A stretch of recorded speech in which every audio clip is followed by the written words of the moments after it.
if we want to go into those issues, all of us are culpable. Some senators here, so-called senior senators, got 500 million. Just imagine, you are a humble carpenter like me, minding your own business. Then you turn on the news on your TV or that your transistor small radio, and suddenly you are bombarded with talk about budget padding. Budget padding.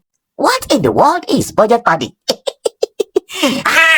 Budget padding is like when you told your customer that you are buying 10 boxes of nails to use as a carpenter, but you only wrote 7 boxes in the invoice, and then you got money for 10 boxes.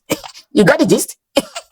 Well, in the Senate, this budget padding is simply adding expenses to budget that the naked eyes cannot see. Or perhaps you and I cannot see where the money goes.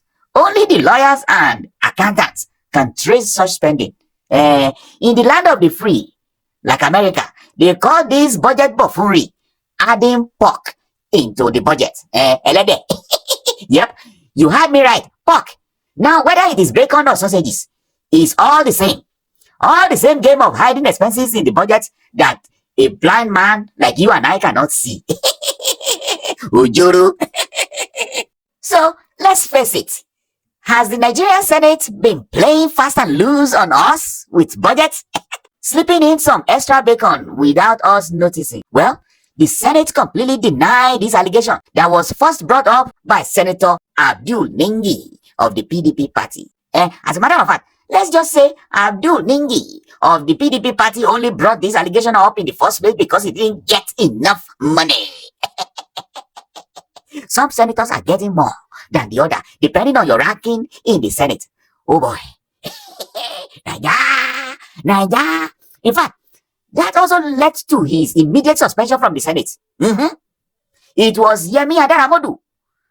I can also call him Senate PR, who first denied the allegation, and therefore Senator Solomon Yayi broke it all down as follows. Which we call the budget details of the entire MDAs. And when you add this figure together as contained in this document for the entire MDAs, it comes to 25.4 trillion naira. Sir, there are agencies of the government whose budgets and their details are not contained in these two documents because they are statutory agencies and their money are on first line charge. Agencies such as 1, the judiciary. The judiciary budget details is not contained in this document. 2, the National Assembly. The National Assembly budget details is not contained in this document. 3, INEC. The INEC budget details is not contained in this document. 4, the Universal Basic Education. The Universal Basic Education budget details is not contained in this document. 6, TED Fund.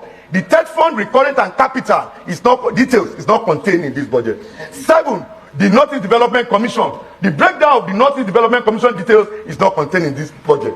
8, the NDDC. The NDDC budget details is not contained in this document. 9, the GOEs, which is the government-owned enterprise, whose expenditure stood at 1,060 billion naira. Their details is not contained in this document. When you add all of that together, it gives you 3.221 trillion naira. And when you add it to the 25.4, it gives you 28.77 trillion naira. And it's no new thing. I have here a copy of the last 3 budget that was passed: 2021, 2022, 2023.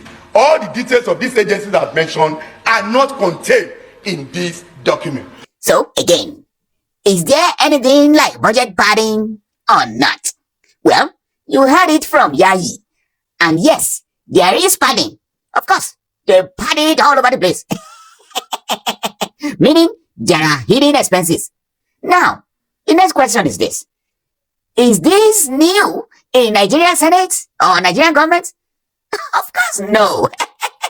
No, they've been doing it for years. I mean, this has become a tradition. Like I said earlier, some spending are not clearly stated in the budget, as those expenses are recurrent that has become traditionally paid for one way or the other. But why are they not actually specifying these spendings in the budget? Simply put, it is because our senators are too lazy.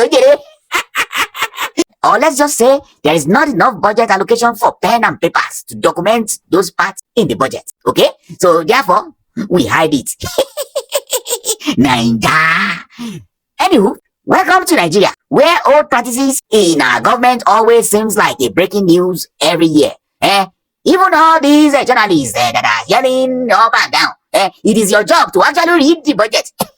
If you have actually read it quite well as you are supposed to, I'm not sure that it is Senator Abdul Ningi that will expose this part in the budget. You should have seen it. If you are really working hard, everybody's lazy. Senate, journalists, everybody lazy.